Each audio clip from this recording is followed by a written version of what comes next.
తాకట్లో ఉన్న మీ బంగారాన్ని విడిపించి ఆ రోజు ఆన్లైన్ రేటుకి కొంటాం. Sharma gold company. ప్రస్తుతం నాతో పాటు ఉన్నారు చిన్న గారు.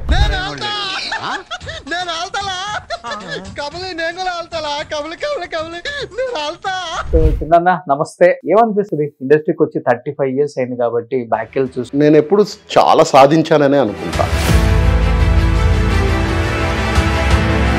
ఫస్ట్ డేనే నాకు ఒక విచిత్రమైన అనుభవం జరిగింది.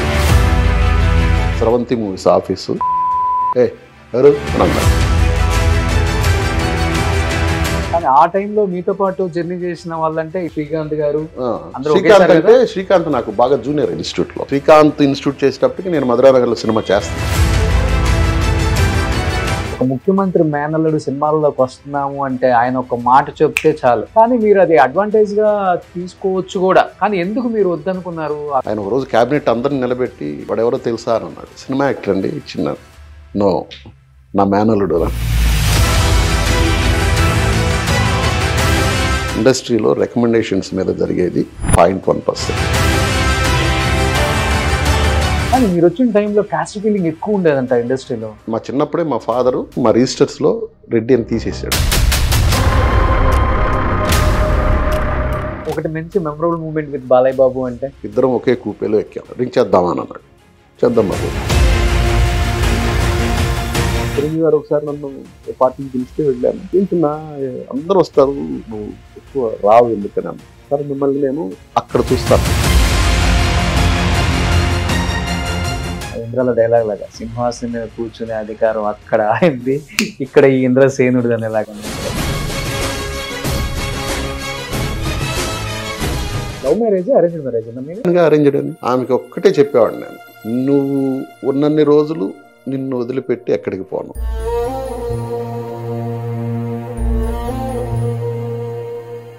తను చనిపోయింది కూడా ప్రాబ్లం ఏంటంటే తనకున్న డిసీజ్ తోటి చనిపోవాలి. బెడ్ సోర్ వచ్చింది. ఆ బెడ్ సోర్ రాకుండా ఉండాలనే ఆ చైర్ తెప్పించింది. అంటే ఆ చైర్ 4 lakhs 4 లక్షలు పెట్టి చైర్ తెప్పించారు.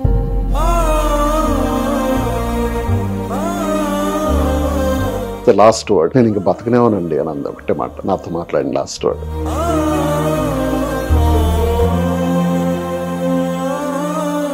ఏం లేదు, నువ్వు వెళ్ళని చెప్పి చెప్పాను. Within 24 hours.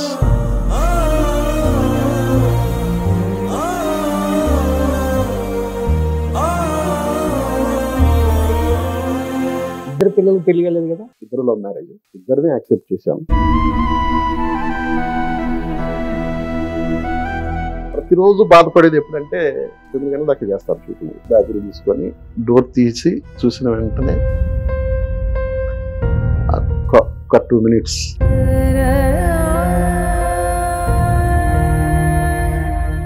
అలా ఉంటుంది.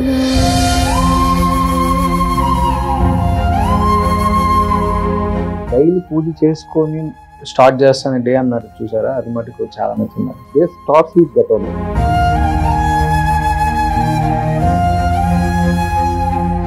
తను ఒకటే మాట అనేది, మా అత్తయ్య ఎప్పుడన్నా వచ్చి ఒక 4-5 రోజులు ఊరిల్లు వద్దాం అమ్మ తను పిలిస్తే మా ఇల్లు లేకుండా నేను రా,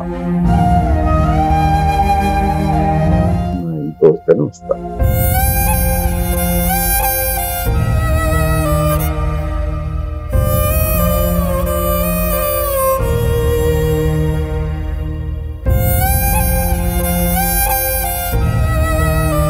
hi, hello, welcome to Suman TV. నేను మీ రోషన్.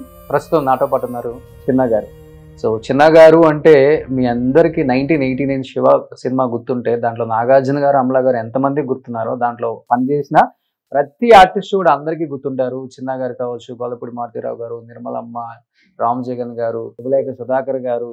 అసలుకి చెప్పాలంటే శివ తర్వాత వాళ్ళ టాలెంట్ ఏంటో విజృంభించారు. ఒక 10 years అన్ని సినిమాలలో వీళ్ళు లేకుండా కథలు ఉండవు, వీళ్ళు లేకుండా సినిమాలే ఉండవు అని చెప్పుకోవచ్చు అనమాట. అంత గొప్ప నటులు అవడానికి కారణం one and only reason Ram Gopal Varma గారని వాళ్ళు గర్వంగా కాలర్ ఎగరేసుకొని చెప్తారు ప్రతి ఇంటర్వ్యూలో కూడా. అలాంటి ఒక యాక్టర్ మనతో పాటు ఉన్నారు, చిన్న గారు. సో చిన్న నమస్తే. So first of all thank you so much accept చేసినందుకు.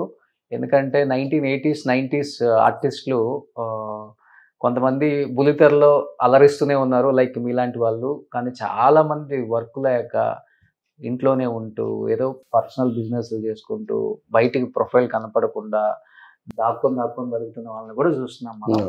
బట్ ఎనీహావ్ మీలాంటి వాళ్ళని అప్పుడప్పుడు ఈటీవీ సినిమాలలో, మాలో, జీలో ఆ సినిమాలు వేసినప్పుడు చూస్తున్నప్పుడు ఎంత ఎంజాయ్ చేస్తామో. మురారిలో మీరు చేసే యాక్టింగ్ కానీ, అంటే ఫ్యామిలీ ఓరియంటెడ్ సబ్జెక్టులు ఉన్న రోజులు మీరు వెలిగిపోయారన్న.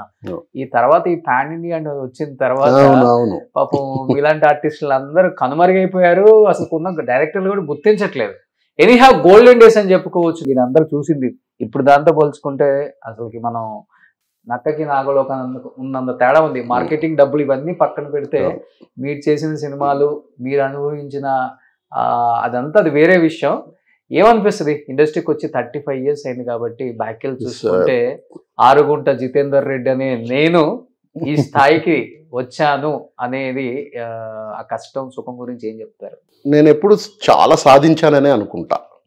ఎందుకనంటే నిరుత్సాహపడను. ఇది ఎక్స్పెక్ట్ చేయాలి ఈ పొజిషన్. నేను ఫస్ట్ ఫిల్మ్ ఇన్స్టిట్యూట్ చేయడానికి వచ్చి 86లో 87 చేశాక ఐ గాట్ గోల్డ్ మెడల్. అక్కడ గోల్డ్ మెడల్ వచ్చింది. గోల్డ్ మెడల్ వచ్చాక ఇంకా అక్కడి నుంచి ట్రయల్స్కి చెన్నై వెళ్ళాలి. హైదరాబాద్లో ఏం లేదు అప్పుడు.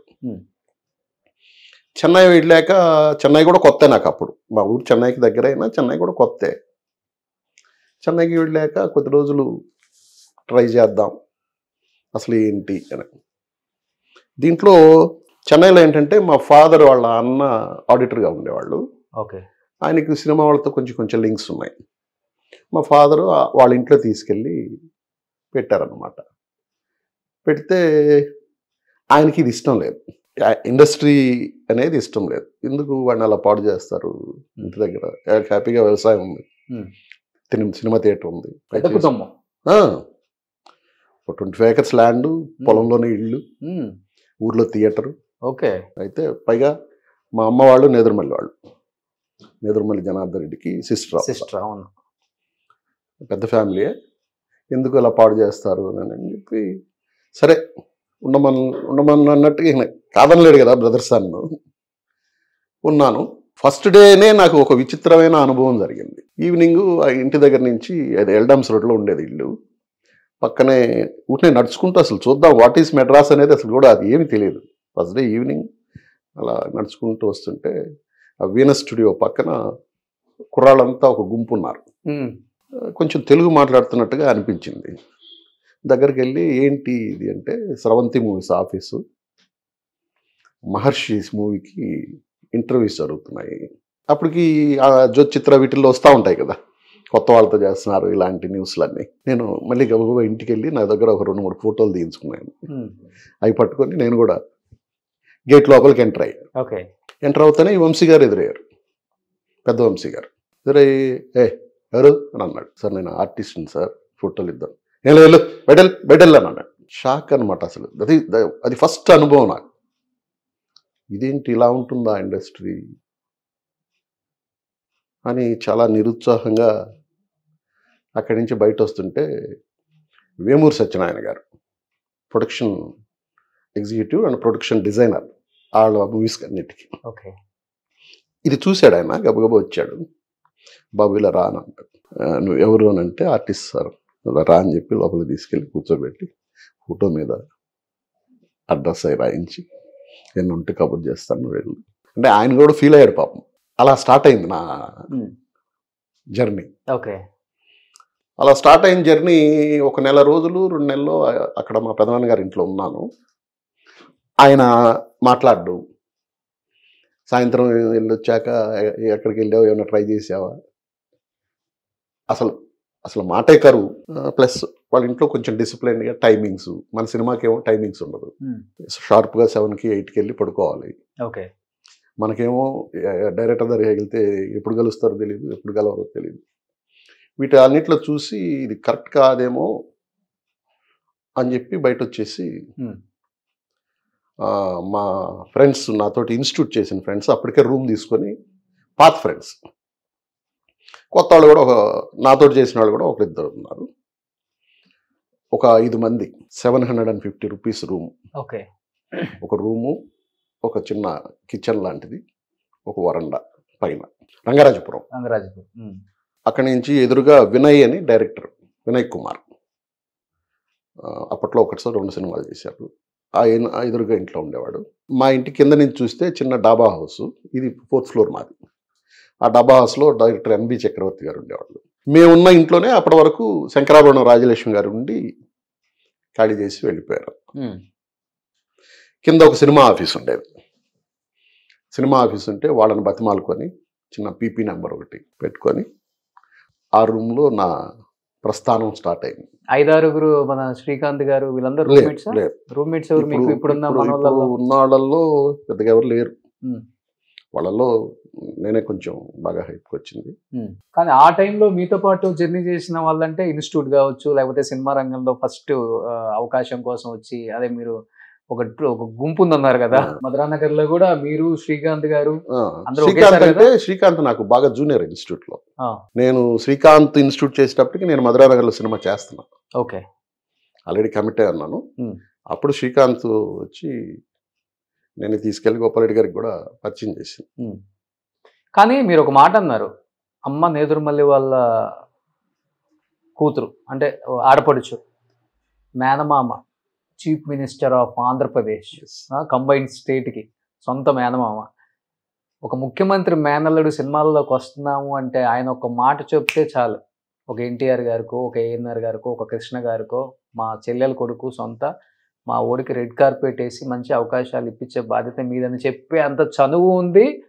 కానీ మీరు అది అడ్వాంటేజ్గా తీసుకోవచ్చు కూడా. కానీ ఎందుకు మీరు వద్దనుకున్నారు? ఆ కష్టాలు, ఆ ఫోటోలు ఇచ్చి తిట్టించుకోవటం. ఆయనకి ఇష్టం నేనంటే. అంటే నేను యాక్టర్ అయ్యాక చాలా హ్యాపీగా ఫీల్ అయ్యాడు. ఆయన ఒకరోజు క్యాబినెట్ అందరిని నిలబెట్టి వాడెవరో తెలుసా అని అన్నాడు. ఓకే, మొత్తం క్యాబినెట్ అంతా ఉన్నారు, ఆయన సీఎంగా ఉన్నాడు. సినిమా యాక్టర్ అండి, చిన్న నో నా మేనల్లుడు. ఓకే, అంత గర్వంగా చెప్పుకునేవాడు. ఓకే, ఆయన ఒక్కసారి నేను ఇన్స్టిట్యూట్ అయిపోయాక ఆయన దగ్గరికి ఎందుకు వెళ్తే దాసరి గారికి ఫోన్ చేసి మాట్లాడాడు. మాదిరా నా మేనల్లుడు కొంచెం చూడనారాయణరావు అని. బట్ ఇక్కడ ఫస్ట్ తెలుసుకోవాల్సిన విషయం ఏంటంటే రికమెండేషన్స్ మీద ఏది జరగదు. ఓకే, ఇండస్ట్రీలో రికమెండేషన్స్ మీద జరిగేది 1%, 0.1%. ఇక్కడ ఫస్ట్ కావాల్సింది లక్. ఓకే, ఫస్ట్ లక్, రెండోది టాలెంట్, మూడోది డిసిప్లిన్.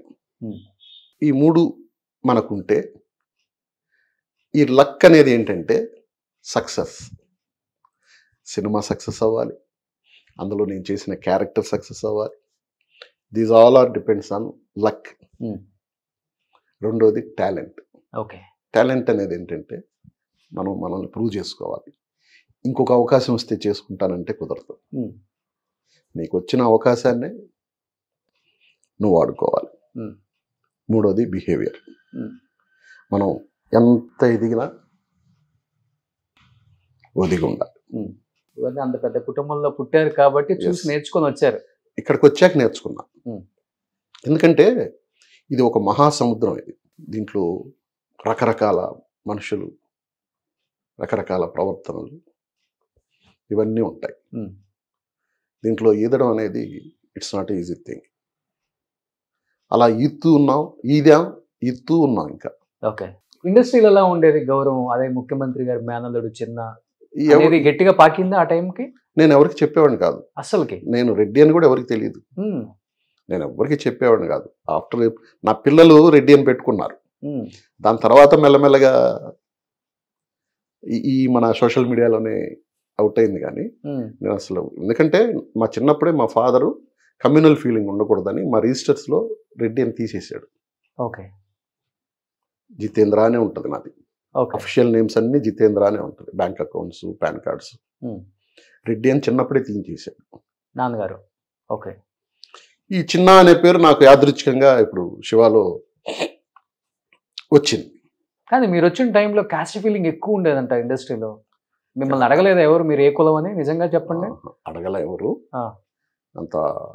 అంటే నేను ఎక్కువ రోజులు కష్టపడలేదన్నమాట. ఓకే, అదొకటి. అంటే ఆ ఉన్నన్ని రోజుల్లోనే ఉడదుడుకులు చూసేసా. అంటే 87లో వెళ్ళాను నేను. 87 జూలై వెళ్ళాక ఇట్లాంటి ఇన్సిడెంట్లు ఒక 2-3 జరిగాయి. 2-3 జరిగాక ఇది మనకి కుదరదు, ఇక్కడ మనం నెగ్గుకు రాలేం అని నేను మెంటల్గా డిసైడ్ అయ్యాను. డిసైడ్ అయ్యి మనం పెద్దవాళ్ళు సంపాదించిన డబ్బును పాడు చేస్తున్నామేమో తీసుకొచ్చి. ఓకే, అంతే కదా, అక్కడి నుంచి ఇక్కడికి రావాలి, రూమ్ రెంట్ కట్టాలి. అప్పట్లో 150 రూపాయలు నేను కట్టిన రూమ్ రెంట్, అది కూడా ఆ రోజు ఎక్కువే. అవును, 350 రూపీస్ మెస్సకి కట్టేవాళ్ళం. ఇవన్నీ సాధించకపోతే ఏంటి, నేను ఒకవేళ అచీవ్ కాలేదు ఏంటి, ఎవ్రీ మంత్ 500 1000 రూపాయలు వేస్ట్ చేస్తూ వస్తున్నట్టే కదా. కారు ఉండేది అప్పుల్లోనే మీకు? కారు కొనగలిగినా నేను సక్సెస్ అయ్యాకే కొన్నా. సక్సెస్ అయిన వెంటనే కొన్నా. ఓకే. పైగా నేను ఎప్పుడు ఆటో కూడా ఎక్కేవాడిని కాదు, నడిచి తిరిగేవాడిని, బస్సులో తిరిగేవాడిని. ఒక స్టేజ్లో ఇంటికి వెళ్ళిపోయా, ఇది వద్దు మనకి అని వెళ్తే మా ఫాదర్ బాగా ఎంకరేజ్ చేశాడు. నువ్వు వెళ్ళు, ఆయన ఒక మాట అన్నాడు, గొప్ప మాట. హీఈస్ ఎ రిటైర్డ్ గవర్నమెంట్ ఎంప్లాయ్, ఎడ్యుకేషన్ ఆఫీసర్గా రిటైర్ అయ్యాడు. ఓకే. నువ్వు అంతగా ఇబ్బంది పడే పొజిషన్ వస్తే నా పెన్షన్ నీకు ఇస్తాను, ఇప్పుడు జీతం వస్తుంది, ఓకే, నాకు రాకపోయినా నా పెన్షన్ నీకు ఇస్తా, నువ్వు ప్రయత్నం చేయి అని అనుకునే టైంలో సరే. నా కష్టం ఎలా ఉండేదంటే ఉదయం లేచి ఒక 5:36 లోపల రెడీ అయిపోయి, ఎందుకంటే 7 o'clock కాల్ షీట్స్ ఉండేవి అప్పుడు అన్ని. అవును. డైరెక్టర్స్ 6:30కి ఇంట్లో నుంచి వెళ్ళిపోయేవాళ్ళు. ఈ లోపల వెళ్ళి మనం కలవాలి. వెళ్ళి ఈ అడ్రస్ల బుక్ పెట్టుకొని ఫలానా ఏరియాలో ఫలానా స్ట్రీట్లో ఏ డైరెక్టర్స్ ఉన్నారు, అప్పుడు ఫామ్లో ఉండి వర్క్ చేస్తాం. అలా నేను కలిసిన వాళ్ళలో ఎక్కువ కలిసింది కోడి రామకృష్ణ గారు. ఓకే. ఎందుకంటే అప్పట్లో ఆయన కొత్త వాళ్ళని ఎక్కువ ఎంకరేజ్ చేస్తాడనే పేరు ఉండేది. ఓకే. అలా ఉదయాన్నే నడిచి వెళ్ళిపోయి డైరెక్టర్స్ దగ్గర ఈయన్ని కలిసేసాను. గబగబా ఇంకొక డైరెక్టర్ ఇంటికి, అలా ఒక 2-3 ఆప్షన్స్ ఒక్కొక్క రోజు, ఇంకొక ఏరియా, ఓకే, అక్కడ ఎవరెవరు ఉన్నారు అంటే దగ్గరలోనే ఉండే వీళ్ళు. ఈ హీరోస్ని కలవరు, ఫామ్ లో ఉన్న హీరోస్? అది అవసరం లేదు అసలు. డిసైడింగ్ మ్యాటర్ డైరెక్టర్ ప్రొడ్యూసరే ఉంటుంది. ఓకే. పైగా కొత్త వాళ్ళని హీరో అసలు చూడడానికి వెళ్ళేదానికి కూడా అప్పుడు స్టూడియోలో కూడా ఎంట్రీ ఉండేది కాదు. అయిపోయాక ఒక 9 o'clockకి అంతా అయిపోయి ఫ్రీ అయ్యాక అక్కడెక్కడో దగ్గరలో ఉన్న హోటల్లో కొంచెం టిఫిన్ చేసేసి మెల్లగా ఇంటికి నడుచుకుంటూ వెళ్ళి రూమ్కి, అప్పుడు మా బట్టలు మేమే ఉతుక్కొని మా రూమ్ మేమే ఊడ్చుకొని, ఓకే, ఇది కష్టం అంటే ఏంటో తెలియాలని చేసుకున్నాం. కానీ ఇంటికాడ ఎప్పుడు చేయలే ఇవన్నీ? ఇప్పుడు చేయలే, ఇప్పటికీ చేయలే. నాకు పని చేయడం అంటే ఇష్టం. ఇంట్లో నాకు ఇల్లంతా నీట్గా ఉండాలి. అలా డైరెక్టర్స్ని కలవడం, మరీ నడవలేకపోతే బస్సు ఎక్కేవాళ్ళం. బస్సు ఎక్కి మా రూమ్ దగ్గర దిగితే 50 పైస్ బస్సు, ముందు స్టాప్లో దిగితే 40 పైస్. ఆ 10 పైస్ కోసం అక్కడ దిగి ఇక్కడికి నడిచి వచ్చేవాడు. డబ్బులు లేక కాదు, బట్ విలువ తెలియాలి అని. ఆ తర్వాత నేను నడిచి తిరిగాను, బస్సులో తిరిగాను, ఆటోలో ఎప్పుడు తిరగలా. కారు కొన్నాను ఇమీడియట్గా. మధురానగర్లో సినిమా అప్పుడే కారు కొన్నాను. కానీ అప్పటికి వేలు లక్షలు ఖర్చు పెట్టే స్తోమత ఉంది, మామయ్య ముఖ్యమంత్రి, కానీ పైసాకు కూడా మీరు వాల్యూ ఇచ్చారు. చూడండి, సూపర్ అండి. అది వాల్యూ ఇచ్చాను. అంటే నేను అచీవ్ అయిన తర్వాత ఐ ఎంజాయ్. మళ్ళీ నా పిల్లల్ని గ్రాండ్గా పెంచాను. వాళ్ళకి చెప్తా అమ్మా, we're not rich, we're just upper middle class, we're not rich. మీరు కూడా, మిమ్మల్ని నేను రిచ్గా పెంచుతున్నా, మిమ్మల్ని చాలా రిచ్గా పెంచుతున్నాను. ఆడపిల్లలు కాబట్టి అన్ని ఇచ్చి మేము చాలా రిచ్ అనే ఫీలింగ్ మీ మనసులోకి తెచ్చుకోవద్దు. మీకు ఏం కావాలో తినండి, మీకు ఏ బట్టలు కావాలో అడగండి, బట్ గొంతెమ్మ కోరికలు ఉంటాయి చూడు. వాళ్ళు బెంజ్ కార్లో వచ్చారు, వీళ్ళు డైమండ్ నెక్లెస్ వేసుకున్నారు, అలాంటి వద్దు. మనం బాగుండాలంటే కూడు గుడ్డ ఇల్లు, మీకు కంఫర్టబుల్గా సొంత ఇంట్లోనే పెట్టా మీరు పుట్టినప్పటి నుంచి. మీకు ఫుడ్ ఈ రోజుకి నా పిల్లలు మామూలుగా ఎవరన్నా పిల్లలు ఎవరన్నా ఇంటికి వెళ్తే గబుక్కుని పెడితే ఇలా తీసుకుంటారు కదా, దే వోంట్ టచ్. ఎందుకంటే అవన్నీ చూసేసారు వాళ్ళు, వాళ్ళకి ఏం కావాలో అదంతా చూపించారు జీవితం. మా ఫాదర్ మళ్ళీ వెనక్కి వెళ్ళమన్న తర్వాత అప్పుడే నాకు థియేటర్ ఉండేది కదా, దానికి సంబంధించిన డిస్ట్రిబ్యూటర్స్ నెల్లూరులో ఉండేవాళ్ళు. ఓకే. మన ఎంఎస్ రెడ్డి గారి వాళ్ళకి డిస్ట్రిబ్యూషన్ ఆఫీస్ ఉంది నెల్లూరు. అక్కడికి నేను రెగ్యులర్గా వెళ్ళి ఫిలిం బాక్సెస్ తెచ్చి సినిమా రన్ చేసేవాడిని. ఆయన very close to Shyamprasad Reddy గారు, రమణారెడ్డి గారని ఆయన లేపు చనిపోయారు. ఆయన very close to Shyamprasad Reddy గారు. ఈ రమణారెడ్డి గారు నాకు బాగా దగ్గర మనిషి, దగ్గర బంధువు కూడా. అన్న ఈ మాదిరి నేను అలా వెళ్ళి ట్రై చేస్తున్నాను కదా, నాకు ఒకసారి మీరు హెల్ప్ చేయరా శ్యాంబాబు పరిచయం చేసి. అలాగే వెళ్దామని చెప్పి ఆయన నన్ను మెడ్రాస్కి తీసుకొచ్చారు. మళ్ళీ అది రిటర్న్ జర్నీ. వెళ్తే శ్యాంబాబు దగ్గరికి తీసుకెళ్లారు. ఈ మాదిరమ్మ వాడయ్య కొంచెం చూడంటే, అన్న చూస్తాలండి ఇదొకటి చేద్దామని. అక్కడి నుంచి ఏంటంటే ఒక మనిషి పరిచయం చేసుకోవడానికి అప్పట్లో చాలా కష్టం. అవును, ఎగ్జాక్ట్లీ సార్. ఇప్పుడు చాలా ఈజీ యాక్సెస్ అయిపోయింది, కానీ ఈజీ యాక్సెస్ అయిపోయింది. ఈ మీడియా కూడా లేదు. చిన్న అనే ఒక నూతన నటుడు నాడని నేను 5 సినిమాలు చేశాక పేపర్లో అంత ఫోటో వచ్చింది. ఇప్పుడు అలా కాదు కదా, అసలు ఏది సినిమా స్టార్ట్ అవ్వక ముందే ఓపెనింగ్ దగ్గర నుంచే.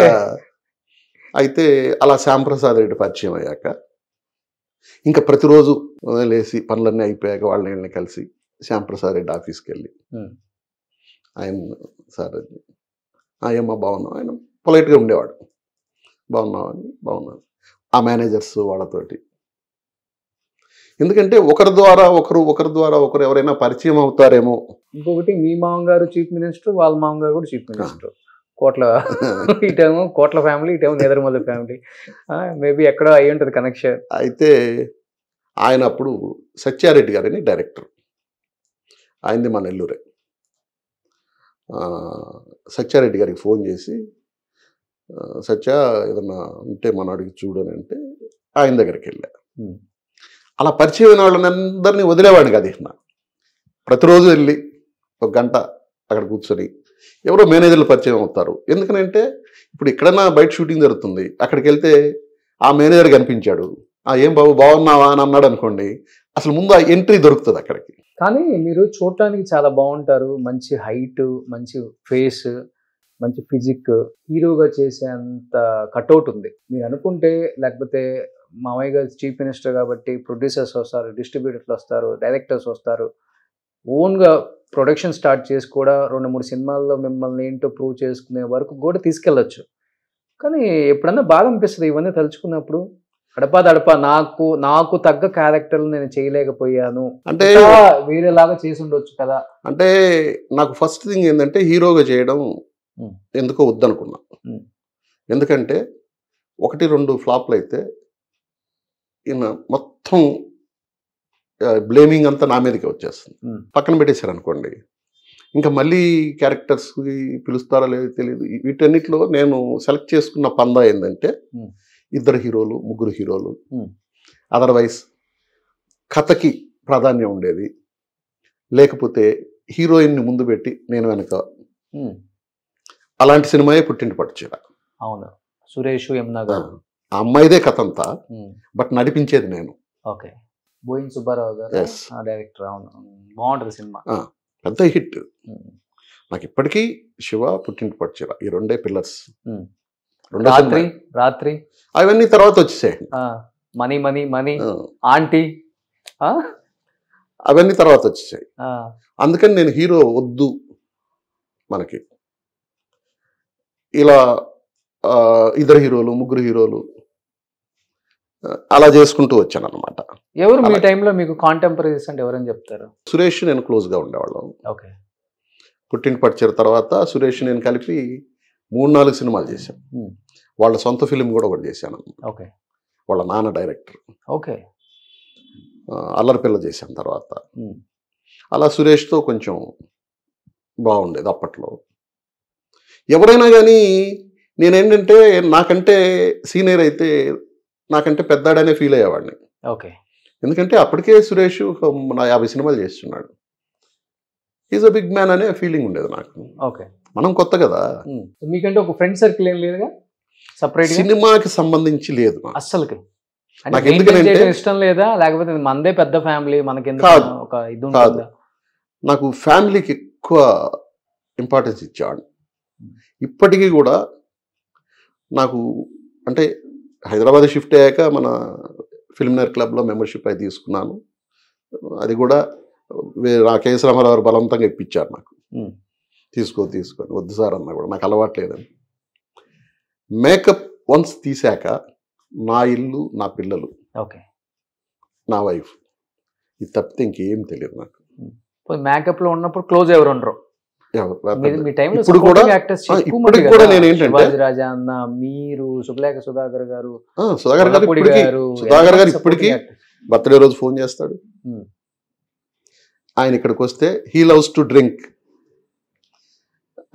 గోల్కొండ హోటల్లో దిగుతాడు ఇప్పటికీ. చిన్న సాయంత్రం వస్తావా అని అంటాడు.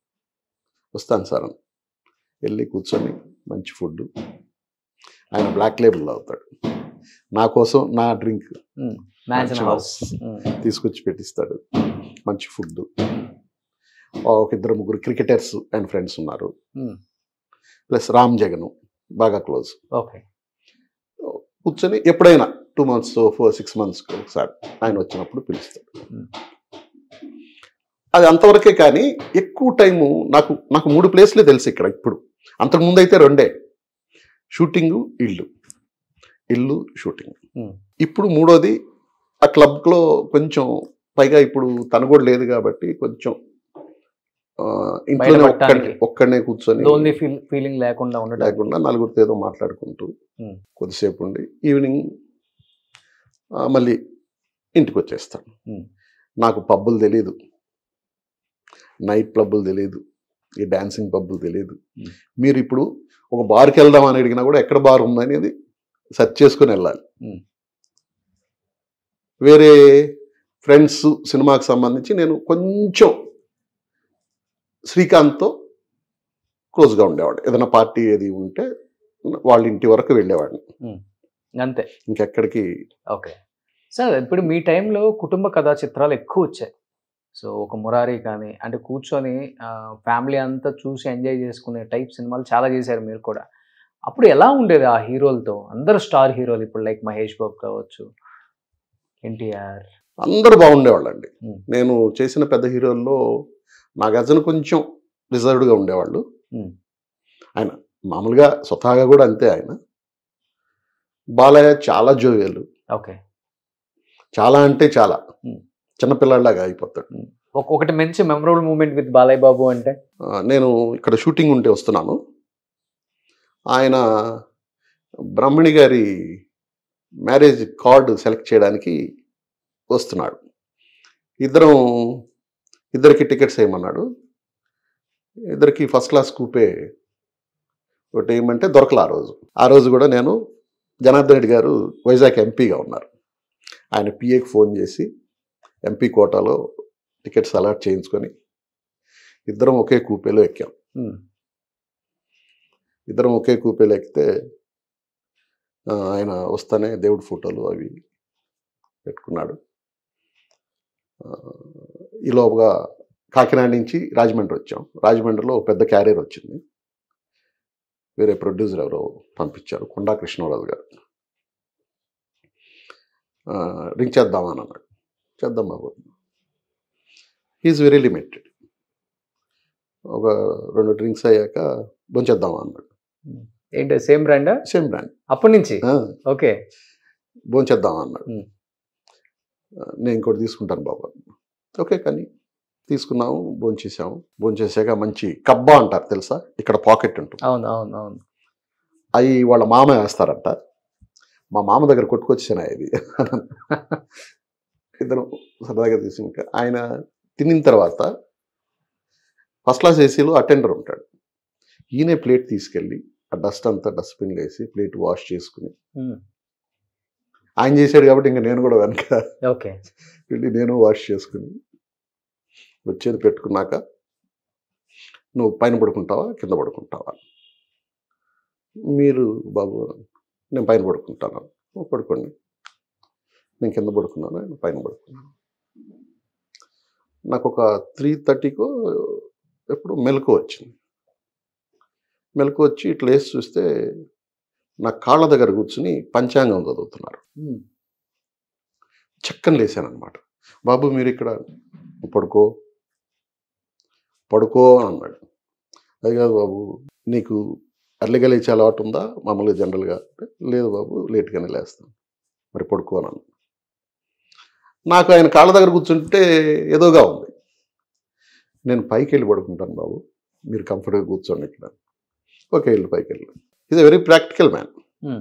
పైకి వెళ్ళి పడుకున్నాక ఒక 6:30 ఆ టైంలో చిన్న అని మెల్లగా లేపుతున్నాడు. లేచి బాబు అంటే మౌలాలి వచ్చింది, మనం నెక్స్ట్ దిగాలి, ఒకసారి నువ్వు లగేజ్ అవి సెట్ చేసుకో. అప్పుడు నేను దిగొచ్చి, మౌలాలి నెక్స్ట్ స్టాప్ సికింద్రాబాద్ కదా, దిగొచ్చి నాది ఒకటే బ్యాగ్ తీసి పక్కన పెట్టుకుంటే ఆయన ఒక 3-4 బ్యాగ్స్ ఉన్నాయి. ఇవన్నీ ఇలా పెట్టి 1, 2, 3, 4 నా బ్యాగ్స్, నీవి లెక్కేసుకో, నాది ఒకటే బాబు. ఓకే, చాలా ప్రాక్టికల్గా ఉంటుంది ఇది. మీకు చెప్తేనే ఆశ్చర్యంగా ఉన్నట్టు. అదే కామన్గా మనం ఎట్లా. సూపర్. అయ్యాక ఇంటికి వచ్చాము. నేను షూటింగ్కి వెళ్ళాను. మధ్యాహ్నం ఫోన్ చేశాడు, మళ్ళీ ఈవినింగ్ రిటర్న్ వెళ్తున్నాం, రేపు అక్కడ షూటింగ్ ఒక మగాడు చేస్తున్నాం. అప్పుడు చిన్న ఈవినింగ్ ఏంటి ఫుడ్ ఇది అని అన్నాడు. మా ఆవిడ అప్పటికే మంచి పాయ పరోటా ఈవినింగ్కి ప్రిపేర్ చేస్తాను. బాబు ఇలా నేను తీసుకొస్తున్నాను. ఓకే, నేను కూడా ఏదో ఒకటి తీసుకొస్తాను అన్నాడు. నేను మంచి బాక్స్కి తీసుకెళ్తే హ్యాపీగా అసలు తృప్తిగా తిన్నాడు. తిని ఒకసారి మీ ఆవిడకి ఫోన్ చేయని అన్నాడు. ఫోన్ చేసి తీసుకొని, అమ్మా తల్లి అద్భుతంగా చేసావమ్మా, చాలా థ్యాంక్స్ అమ్మా. Is all are memorable things. Great man.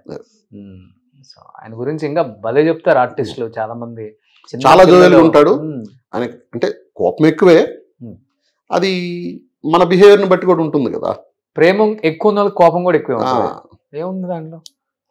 Mahesh Babu ఒకడు, హీస్ నైస్ పర్సన్. ఎలా ఉండేది మురారి సెట్ లో? Complete family. ఆయనతో పైగా బిగినింగే కదా, 3వ సినిమానో 4వ సినిమానో అంతే. చాలా బాగుండేవాడు ఎక్కడ. ఎందుకంటే పైగా నేను మొన్న కూడా చెప్పా, మురారి రిలీజ్ అప్పుడు వాళ్ళ ఫ్యామిలీతో ఒక చిన్న అనుబంధం నాకు. రమేష్ బాబుతో యాక్ట్ చేశాను, కృష్ణ గారితో యాక్ట్ చేశాను, కృష్ణ గారి డైరెక్షన్లో యాక్ట్ చేశాను, మహేష్ బాబుతో యాక్ట్ చేశాను, రమేష్ బాబు గారి అబ్బాయితో యాక్ట్ చేశాను. ఓకే, ఇంకా బ్యాలెన్స్ ఉన్నది మహేష్ బాబు గారి అబ్బాయి. ఓకే, అందులో వాళ్ళ ప్రొడక్షన్లో చేశాను 2 ఫిలిమ్స్.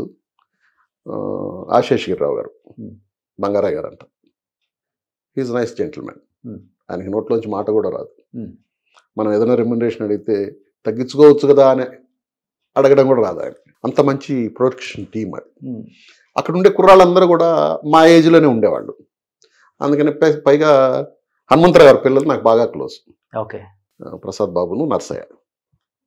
వాళ్ళు నా రూమ్కి వచ్చి, వాళ్ళు ఇంకా చిన్నపిల్లలు అప్పటికి, నా రూమ్కి వచ్చి సరదాగా, నాకు అప్పుడే పెళ్ళి అయ్యింది. ఓకే, కానీ అప్పటికి 2వ మూవీ 3వ మూవీ కదా మురారి. అందరేమో సీనియర్స్. అవును. కంఫర్ట్ లెవెల్స్ అంత ఈజీగా ఉంటుందా అతనికి? అంత అంటే ఫ్రెండ్లీగా మూవ్ అవ్వాలి. చాలా ఫ్రెండ్లీగా ఉండేవాడు, చాలా ఫ్రెండ్లీగా ఉండేవాడు. నేను ఆయనతోనే కలిసి భోజనం చేసేవాళ్ళం. చాలా ఫ్రెండ్లీగా ఉండేవాడు. ఎక్కడ అప్పటికే సూపర్ స్టార్ కొడుకు, ఈయనకి కూడా క్రేజ్ ఉంది. అలాంటివి ఎక్కడ డైరెక్టర్ చెప్పింది చేసేవాడు. మేమేదైనా చేసినా అసలు ఎప్పుడు నవ్వుతూనే ఉంటాడు. ఇంకా కోపం ఎక్కడి నుంచి వస్తుంది? కోపడాల్సిన అవసరం రాదు. ఆయన్ని కోపట్టే అంత ఇన్సిడెంట్స్ అక్కడ ఉండవు. ఎవడెళ్ళి ఆయన్ని ఇదేంటి చేయడం ఏంటి అనేది అడిగేది కాదు కదా. ఆయన పని ఆయన చేసుకుంటాడు, బాగా చేస్తాడు, ప్లస్ అందరితో జోయల్గా ఉంటాడు. ఇంకా ఆయన కోపం రావాల్సిన అవసరం ఏముంది? కలిసారు తర్వాత ఎప్పుడైనా మురారి తర్వాత ఒక్కసారి టక్కర్ దొంగ సెట్లో ఎప్పుడో కలిసా. టక్కర్ దొంగ సెట్లో అదే పలకరింపు, అదే ప్రేమ ఆప్యాయత. రాజశేఖర్ ఒకడు నాకు, నేను ఎక్కువ పెద్ద హీరోలు అంటే రాజశేఖర్తో ఎక్కువ సినిమాలు చేశాను. ఓకే. రాజశేఖర్ నాతో బాగుండేవాడు. ఈమె గురించి తెలిసి, నా వైఫ్ గురించి నాతో, నేను ఇద్దరం కలిసి సినిమా చేస్తుంటే ఈవినింగ్ షూటింగ్ అయ్యాక నాతో పాటు వచ్చి నేరుగా ఇంటికి వచ్చాడు. ఇంటికి వచ్చి లోపలికి వచ్చి ఆమెను చూసి, నేను ఇస్తాను మెడిసిన్ అంటే కొద్ది రోజులు ఆయన మెడిసిన్ కూడా వాడింది. నేను ఆమెకి లాస్ట్లో ఇంగ్లీష్ మెడిసిన్స్ ఆపేశాను. ఓకే. ఇంగ్లీష్ మెడిసిన్స్ ఆపేసి ఓన్లీ హోమియోపతి, ఆక్యుపంక్చర్ ఇలాంటివి చేయించా, ఫిజియో. ఎందుకంటే ఇంగ్లీష్ మెడిసిన్స్ వల్ల సైడ్ ఎఫెక్ట్స్ ఎక్కువ వస్తాయి, కిడ్నీస్, లివర్. అప్పుడు రాజశేఖర్ వచ్చి, జీవిత రాజశేఖర్ ఇద్దరు ఆయనే మెడిసిన్స్ ఇచ్చి, ఒక ఆల్మోస్ట్ నేను వెళ్ళి ఆయన ఇంటికి వెళ్ళి తీసుకొచ్చేవాడిని నెల నెల. సార్ రేపు వస్తాను మెడిసిన్స్ కంటే రమ్మని చెప్పేవాడు. వెళ్ళి మార్నింగ్ మెడిసిన్స్ తీసుకుని వచ్చి అవి కూడా చాలా రోజులు వాడాము. అలాగే నూతన్ ప్రసాద్ గారు వచ్చేవాడు. ఆయన కారు దిగి వీల్ చైర్లో నేరుగా ఆమె బెడ్ దగ్గరికి వెళ్ళేవాడు. ఆమె బెడ్ దగ్గరికి వెళ్ళి, నువ్వు అధైర్యపడకూడదు తల్లి, నన్ను చూడు ఎంత ధైర్యంగా ఉంటాను. ఆయనకి షూటింగ్ లోనే కదా వెన్నుపూసి ఇరిగిపోయింది. రాజేంద్ర ప్రసాద్ గారు బామ్మాట బంగారు కారు తెగి కింద పడిపోయి అని ఆవిడకి ధైర్యం చెప్పేవాడు. జయసుధ గారు వచ్చేవాళ్ళు. ఆమె పక్కన కూర్చొని, నీ గురించి నేను ప్రే చేస్తాను. ఆమె ఇప్పుడు క్రిస్టియానిటీ తీసుకొని ఉంది కదా, అవును, నేను ప్రే చేస్తాను చర్చికి వెళ్ళినప్పుడు, ధైర్యంగా ఉండమ్మా. Okay. Love marriage, arranged marriage అన్న మీద? గోపాలరెడ్డి గారికి తోడల్లుడు కూతురు అవుతుంది. ఓకే. మధురానగర్లో షూటింగ్ చేసేటప్పుడు దట్ లాస్ట్ డే నన్ను ఆయన వచ్చి, నీకేమన్నా కమిట్మెంట్స్ ఉన్నాయా, ఇలా లవ్ కానీ లేదంటే మేనత్తల కూతురు? నాకేం లేవండి. గోపాలరెడ్డి గారిది కూడా మా ఊరికి కొంచెం దగ్గరే. ఓకే. మా ఊర్లోనే చదువుకున్నారు ఆయన చిన్నప్పుడు. ద సేమ్ టైం ఏంటంటే ఇంకొకటి కోఇన్సిడెంట్, మా ఫాదర్ స్టూడెంట్ ఆయన. దాంతో మరి నా బిహేవియర్ నచ్చున్నదో ఆయన అడిగాడు. అడిగితే మా ఫాదర్తో మాట్లాడాను నన్ను. మా ఫాదర్కి ఏంటంటే అత్యుత్సాహం, అంటే అంత పెద్ద ప్రొడ్యూసర్కి దగ్గర అయితే ఇంకా మోర్ అండ్ మోర్ మంచి సినిమాలు తీయచ్చు అని. నేను నా వైఫ్ని చూడను కూడా లేదు, మా అమ్మ నాన్నే చూశారు, మాకు నచ్చింది అన్నాడు. ఓకే. పెళ్ళైన తర్వాత ఇండస్ట్రీని అర్థం చేసుకున్నారా ఆమె? ఆమెకు అసలు ఏం తెలియదు అస్సలకి. నా పెళ్లి కాకముందు రెడ్డి గారి పిల్లలతోటి ఎప్పుడైనా 1-2 షూటింగ్లకి ఏదన్నా వెళ్తే వెళ్ళి ఉండొచ్చు, అంతేగాని ఆమెకి వాట్ ఈజ్ షూటింగ్ అనేది అసలు ఏమీ తెలియదు. ఈవెందో నా పిల్లలకి, ఓకే, నా పిల్లలు ఏ రోజు షూటింగ్ అనేది తెలియదు. పెద్ద కుటుంబం ఆమెది కూడా. ఆమెది పెద్ద కుటుంబం. ఓకే. ఆమెది పెద్ద కుటుంబం. ఈ రోజుకి ఆమె ఉన్నా లేకపోయినా నాకు తోడెవరంటే నన్ను ఒక బిడ్డలా చూసుకునేది మా అత్తయ్య, వాళ్ళ అమ్మ. ఇప్పుడు కూడా ఆవిడ ఇక్కడే ఉన్నారు. ఎందుకనంటే నా పెద్ద కూతురు ఇల్లు మారుతుంది, ఆవిడకి అవన్నీ సెట్ చేయడానికి మొన్న మార్నింగ్ ఫ్లైట్కి వచ్చి అవన్నీ సెట్ చేస్తున్నారు. అవి సెట్ చేసి రేపు ఎల్లుండే వెళ్ళిపోతుంది అనమాట. If any need of help అంటే ముందు పరిగెత్తుకుని వచ్చేస్తారు. దాంట్లో మా బావమరిది ఒకడు, ఈజ్ అ కాంట్రాక్టర్, బిల్డర్, ఇప్పుడు బెంగళూరులో మంచి కన్స్ట్రక్షన్ చేస్తున్నాడు. నేనంటే ప్రాణం అన్నమాట వాళ్ళకి. వాళ్ళ కూతుర్ని అలా చూసుకున్నారు అనేది. ఆమెను ఏ రోజు ఇబ్బంది పెట్టలేదు. ఆమెకి ఒక్కటే చెప్పేవాడు నేను, నువ్వు ఉన్నన్ని రోజులు నిన్ను వదిలిపెట్టి ఎక్కడికి పోను, నువ్వు ఏ విషయంలో భయపడద్దు. ఈవినింగ్ కారులో ఎక్కించుకొని సరదాగా అలా తీసుకెళ్ళి సిగ్నల్స్ దగ్గర అక్కడ కాళ్ళు లేకుండా చేతులు లేకుండా అలా అడుక్కుంటూ, వాళ్ళని చూసావు కదా, వాళ్ళందరికంటే నువ్వు బెటర్ పొజిషన్లో ఉన్నావు, యువర్ ఇన్ గుడ్ హౌస్, మంచి పిల్లలు, మంచి ఫుడ్ తింటున్నావు, వాళ్ళని చూడు, వాళ్ళు ఏమీ లేక ఎంత ఇబ్బంది పడుతున్నారు. పెళ్ళైన దగ్గర నుంచి ఇవన్నీ, అంటే పెళ్ళైన ఒక 10 years బాగానే ఉంది. హార్డ్లీ మీ ఇద్దరు పెళ్లి చేసుకున్నాక సంతోషంగా గడిపిందంటే ఒక 10 సంవత్సరాలు అయి ఉంటుంది, అంతేనా? 10-12 సంవత్సరాలు అంతే. సంతోషంగా గడిపింది 10-12 సంవత్సరాలు కాదు, ఆమె నాతో ఉన్న 26 ఏళ్ళు సంతోషంగా ఉంది. బట్ 10 సంవత్సరాల తర్వాత ఆమెకి డిసీజ్ బయటపడింది. డిసీజ్ బయట వచ్చినా కానీ నేను ఎప్పుడు కూడా ఆమెని తక్కువగా చూడలేదు, Hmm. ఆవిడ నన్ను తక్కువగా చూడలేదు. ఇద్దరికీ ఆమె బాగలేని మనిషి అనే లోటు నాకు లేదు, Hmm.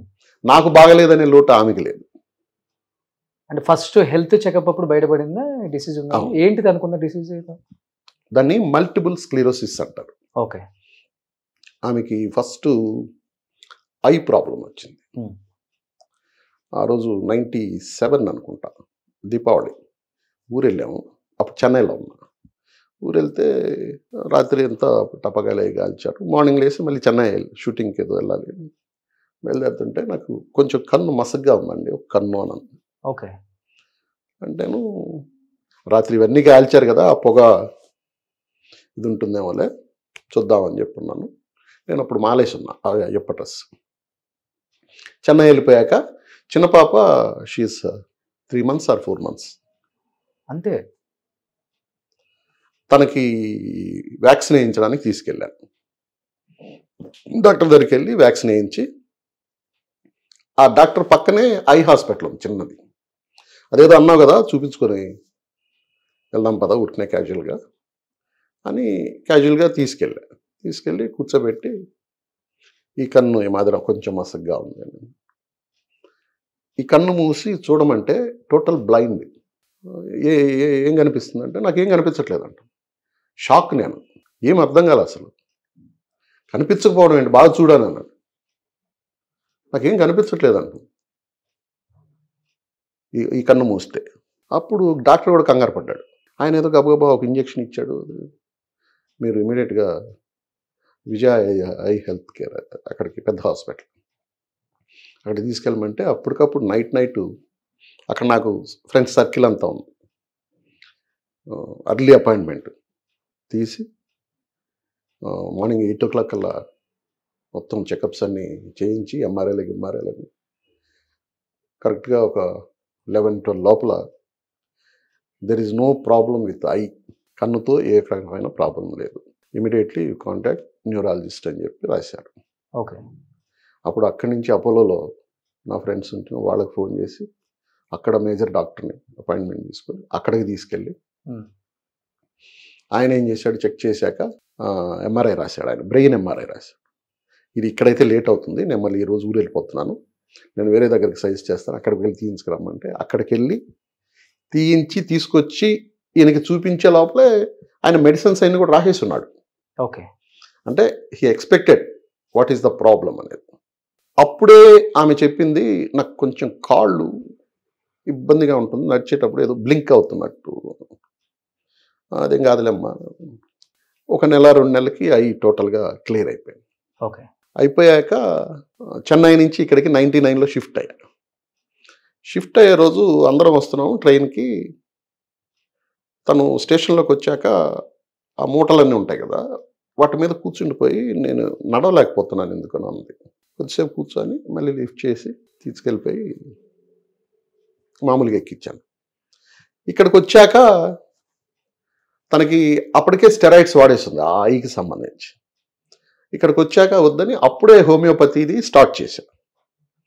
హోమియోపతి స్టార్ట్ చేసి ఆక్యుపెంచర్ చేయిస్తూ తనకి రోజు నేను అప్పుడు జూబ్లీహిల్స్ రెంట్కి ఉండేవాడిని, వాళ్ళ పిల్లలు మాతో క్లోజ్గా ఉండేవాళ్ళు, వాళ్ళతో పాటు షటిల్ ఆడిచ్చేవాడిని, నేను ఆడేవాడిని. ఓకే. తనకు ఒక యాక్టివిటీ ఉండాలి అని.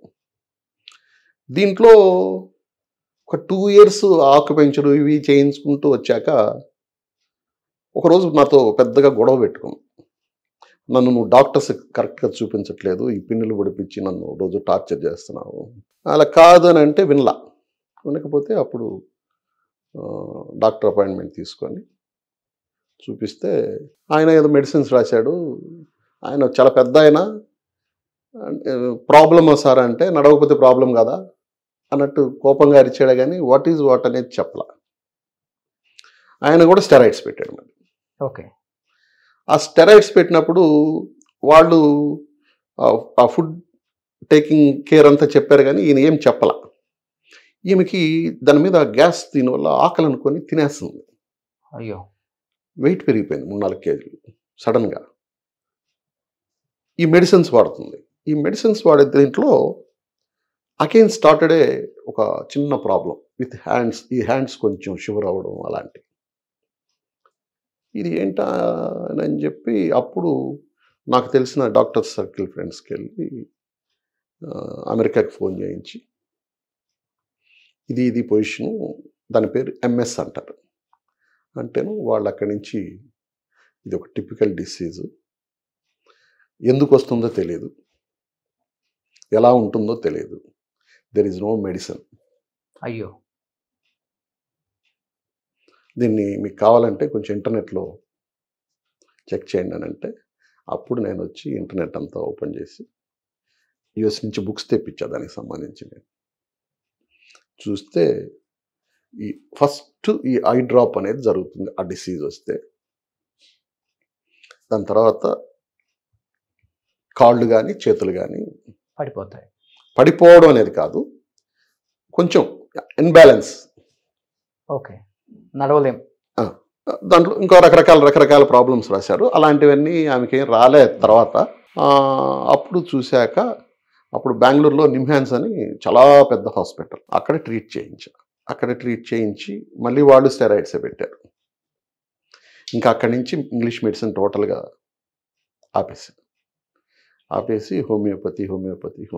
అప్పటి నుంచి ఎప్పుడు ఏదన్నా కొంచెం ఫీవర్ ఉంటే ఏదైనా ట్యాబ్లెట్ వేయడము, బాడీ పెయిన్స్ అంటే ఏదైనా ట్యాబ్లెట్ ఇవ్వడమే, కానీ స్టెరాయిడ్స్ ఇట్లాంటివన్నీ అవాయిడ్ చేసి అలాగే మెల్లమెల్లగా ఎన్ని ఇయర్స్ బెడ్ అయ్యారు? టోటల్ బెడ్ రీడన్ ఏం కాదు, వీల్ చైర్లో. నేను స్పెషల్ వీల్ చైర్ తెప్పించాను అని చెప్పాను కదా, ఆ వీల్ చైర్లో ఒక 5-6 ఇయర్స్ ఉన్నారు. ఓకే.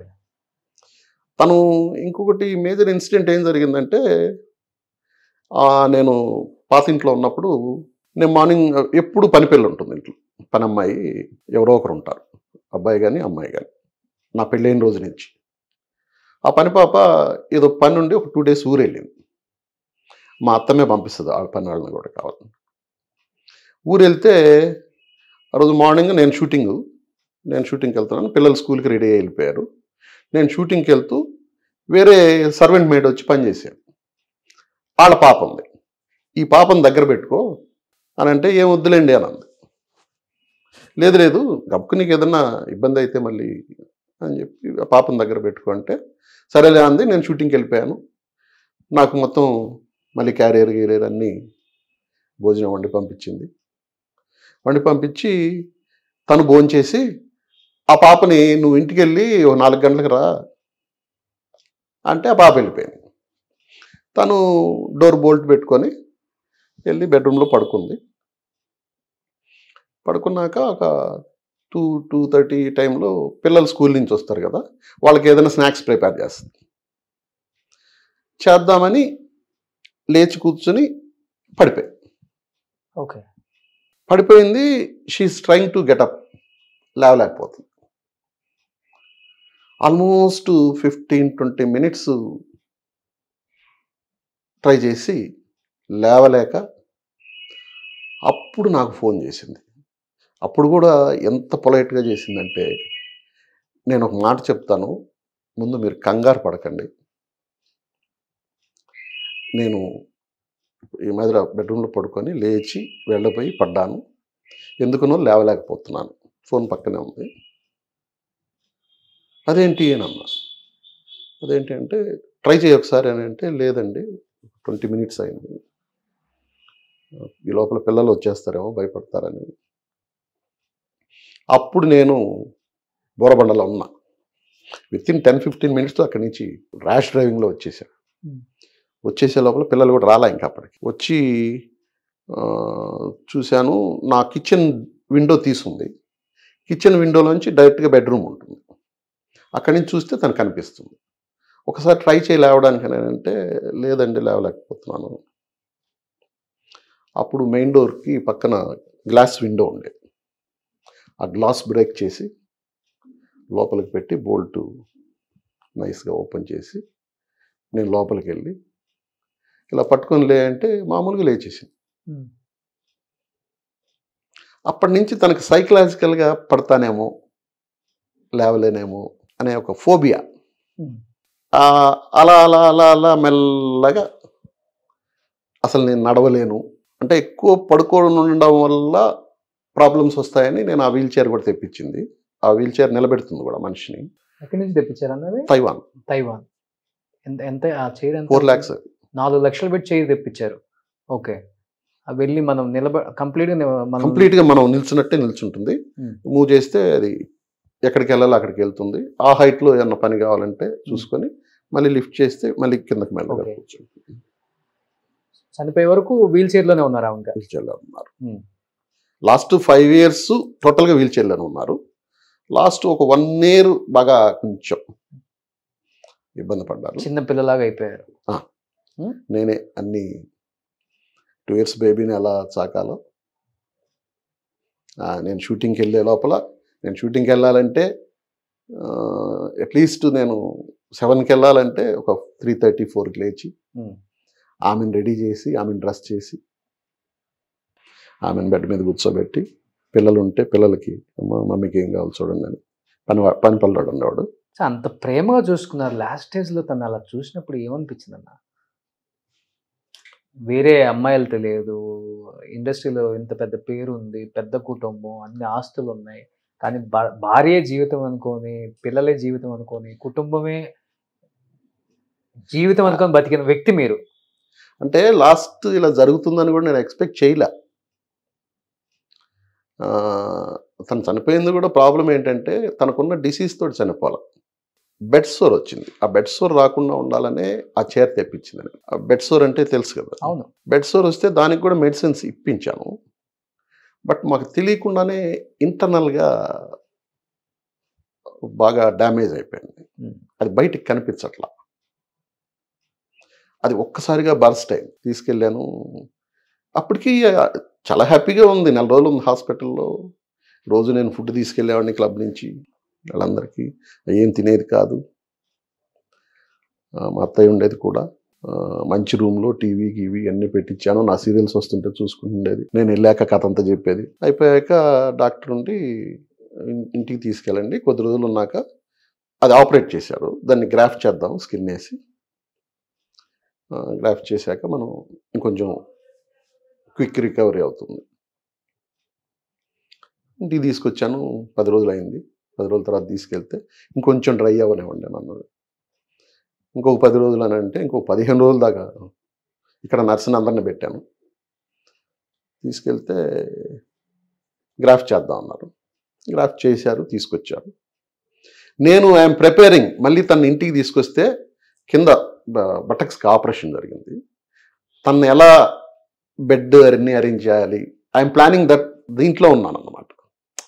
తను బౌల్కి వెళ్ళాలన్నా తనకి కంఫర్ట్గా ఎలా ఉంటుంది, ప్రతిసారి లేపు తీసుకెళ్ళలేము, ఇంత మానిందాక తనకు వేరే బెడ్ అసలు చేయిద్దాము, కార్పెంటర్ని పిలిపించి ఈ ప్లానింగ్లో ఉండగా ఒకరోజు మార్నింగ్ మా అత్తయ్య ఫోన్ చేసి కొంచెం ఆ గ్రాఫ్టింగ్ అని మరుసటి రోజు బ్రీత్ ప్రాబ్లం వస్తుంది, ఆక్సిజన్ పెట్టారు.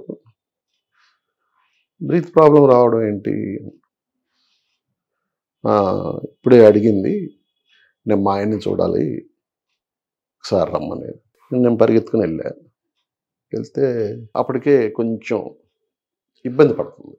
అసలు అది ఎందుకు వచ్చింది అనేది నాకు అర్థం కావట్లేదు. నాకు ఏదైనా తాగాలని ఉంది అంది.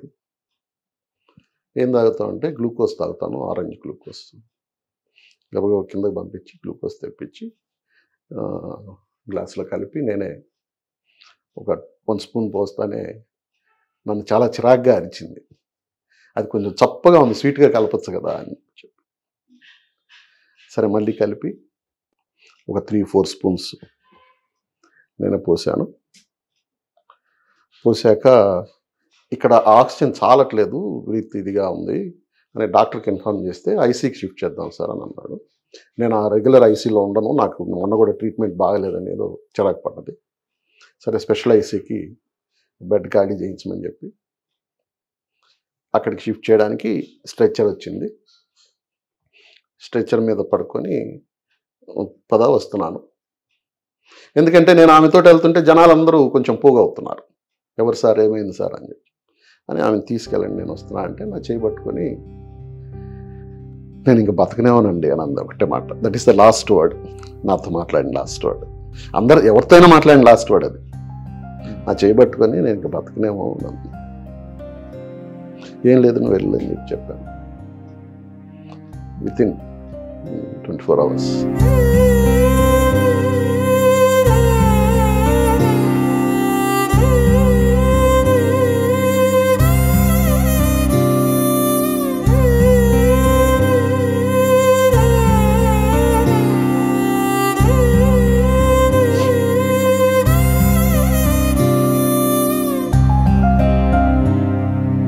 ఫార్టీ 2 years ఉంటాయి అంతే కదా. 42. కానీ ఒక వయసు వచ్చిన తర్వాత ఆడపిల్లలకి నాన్న అవసరం అస్సలు అక్కర్లేదు, కానీ అమ్మ అవసరం ఉండాలి. అవును. అలాంటి టైంలోనే ఆమె చనిపోయి నేను ఇప్పటికీ తర్వాత కూడా బాధపడింది. ఆడపిల్లలు, ఇద్దరు ఆడపిల్లలు అవడం ఒక చిన్న అడ్వాంటేజ్ అయింది. లేదంటే వాళ్ళ ప్రాబ్లమ్స్ నాకు చెప్పుకోలేరు. వాళ్ళకి ఏదైనా హెల్త్ ప్రాబ్లమ్స్ ఉన్నా, ఇంకేదన్నా గైనిక్ ఇష్యూస్ ఉన్నా ఇట్లాంటివి నాకు చెప్పలేరు. తల్లికే చెప్పుకోగలరు కదా. దాంట్లో నాకు బాగా హెల్ప్ అని అంటే మా అత్తయ్య వాళ్ళు. ఇద్దరు పిల్లలకు పెళ్లి కాలేదు కదా కళ. ఆమె చనిపోయే టైంకి అప్పుడే ఆ చిన్న మార్చుకోవడం అనేది జరిగింది పెద్ద పాపకి. పెద్దల్లుడిని అక్షింతలు వేసింది.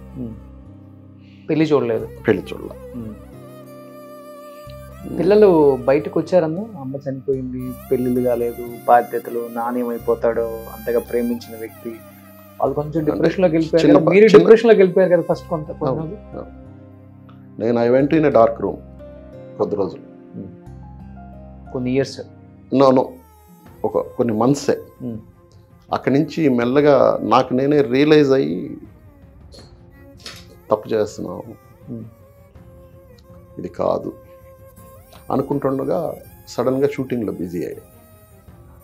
అది పెద్ద ప్లస్ పాయింట్ అయింది నాకు. సరే అంటే కొన్ని తలుచుకున్నప్పుడు బాధేసేది ఏంటంటే ఆడపిల్లలు అవడం వల్లే కొంచెం ఎక్కువ బాధగా ఉండేది. ఎందుకంటే ఏదైనా వాళ్ళు అమ్మతనగా చెప్పుకుంటారు, నాతో అన్నీ చెప్పలేరు. ఇప్పుడు ఆమె పెద్ద పాప, ఇద్దరు లవ్ మ్యారేజే. పెద్ద పాప సంబంధాలు చూసేటప్పుడు కూడా నేను మా అత్తయ్య గారిని పిలిచి చెప్పా. అప్పటికి మా ఆవిడ ఉంది, అమ్మ ఆవిడ పెద్ద పాపకి మ్యారేజ్ చూస్తున్నాను, ఆవిడకి ఏమన్నా కమిట్మెంట్స్ ఉన్నాయా అని అడగమని చెప్పి నా మావిడికి మా అత్తయ్య వచ్చి చెప్తే తను ఉందంట అని ఉందంట. సరే నేను కొద్దిసేపు డైజెస్ట్ కాల, ఎందుకంటే నేను పెంచిన విధానంలో నా పిల్లలు అలా ఉండరేమో అని అనుకున్నాను. But generation is different. Chowdharys అంట, నాకు క్యాస్ట్తో సంబంధం లేదమ్మా, నాకు ఎప్పుడు క్యాస్ట్ ఫీలింగ్ లేదు అని చెప్పి కనుగొన్నాను. ఒకసారి పాపతో మాట్లాడంటే సరే మాట్లాడతాలేనని నేను దాన్ని డైజెస్ట్ చేసుకోవడానికి కొంత టైం పడుతుంది నాకు. మా ఆవిడ వచ్చి అడిగింది నన్ను, ఏంటి తను టెన్షన్ పడిపోతుంది ఈరోజు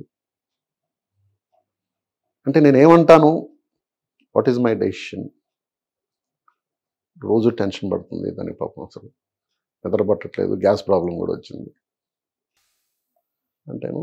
సరే ఒకరోజు పిలిపించి మా ఆవిడ నేను కూర్చొని, ఏంటమ్మా చెప్పాను, మదర్ డాడీ నాకు క్యాస్ట్తో సంబంధం లేదు, నేను ఒక్కటే చెప్తున్నా, మీ డాడీకి సొసైటీలో ఒక పేరు ఉంది,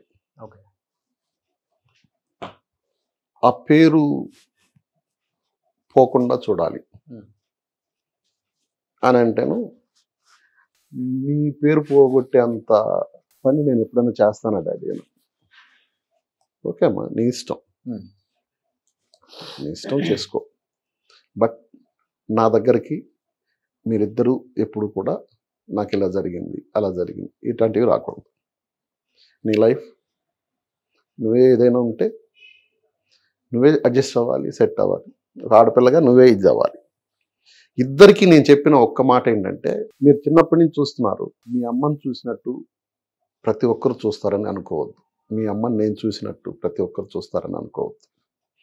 మా అమ్మని మా నాన్న ఇలా చూసేవాడు కదా, నా హస్బెండ్ ఏంటి ఇలా చూస్తున్నాడు అనే ఇది థాట్ ఎప్పుడు తీసుకురావాలి. ఎందుకంటే అది నా మెంటాలిటీ, నాకున్న ప్రేమ. ఇంకొక మెంటాలిటీ ఉండొచ్చు.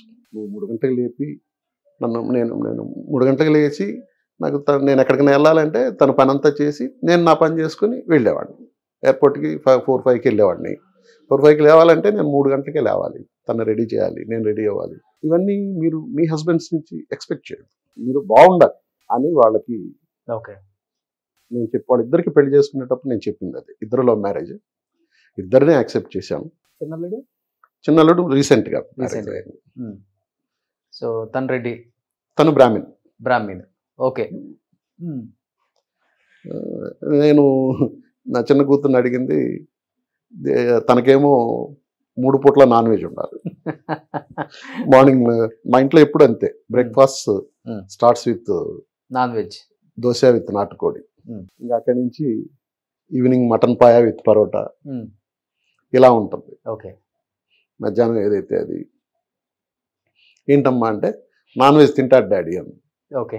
ఓకే, ఇద్దరు హ్యాపీ. ఇప్పుడు కూతురు ఇద్దరు హ్యాపీ. అల్లుళ్ళు కూడా మీరు అనుకున్నట్టుగానే మంచి అల్లుళ్ళు దొరికారు. ఇద్దరు మిమ్మల్ని అర్థం చేసుకుని మీ ఫ్యామిలీ ఇద్దరు అసలు వాళ్ళు నా దగ్గరకు కూడా నా ఎదురుగా కూడా రారు. చాలా మర్యాదగా ఉంటారు. ఇద్దరు హ్యాపీ. వాళ్ళందరూ వాళ్ళ వర్క్స్ వాళ్ళు చేసుకుంటున్నారు. వాళ్ళకి ఇవ్వాల్సిన మంచి చదువు చెప్పించాను. ఇద్దరు MBA, ఇద్దరు అమెజాన్లో జాబ్స్. వాళ్ళకి ఇవ్వాల్సిన మంచి చదువు ఇచ్చాను. జాబ్స్ ఉన్నాయి. ఇద్దరు కూతుర్లకు చెరోకు 100-200 కోట్లు కట్నాలు కూడా ఇచ్చేసారు. అంత లేదు. నేను ప్రాపర్టీస్ సగం మణికొండ మీదే అంటారు కదా. నేను ఫస్ట్ థింగ్ అందరూ అనుకునేలాగా నేను డబ్బు మనిషిని కాదు. నాకు నా ఒక పార్ట్నర్తో డిఫరెన్స్ కూడా వచ్చింది దీని విషయంలోనే. నాకు డబ్బు ముఖ్యం అని తను అన్నాడు, నాకు మనిషి ముఖ్యం అని నేను అన్నా.